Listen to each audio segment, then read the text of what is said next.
Mais tout d'abord, une nouvelle affaire d'antenne relais fait débat à Perpignan. Elle concerne les riverains du quartier du Clos-Bannet.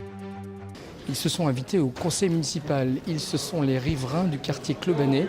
Depuis 2008, ils demandent le démantèlement de la plus puissante des antennes relais de Perpignan. Difficile pour le maire en conseil municipal de ne pas aborder le thème de l'antenne qui fâche. Une antenne installée depuis 2008 dans le quartier chic du Clos-Bannet à Perpignan. Les riverains ont réuni plus de 200 signatures. Une pétition qui a été remise directement à Jean-Marc Pujol. Ce dernier avait pourtant proposé il y a quelques mois une solution alternative.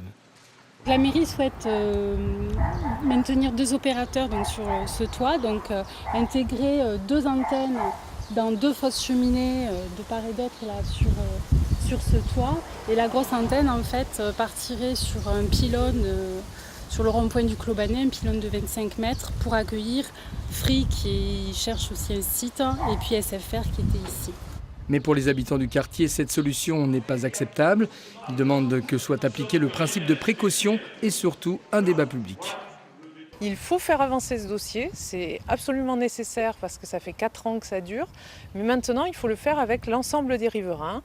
Et donc, ils demandent au maire à ce qu'il mette en place une réunion avant le 12 juillet, puisque le 12 juillet, il rencontre les opérateurs.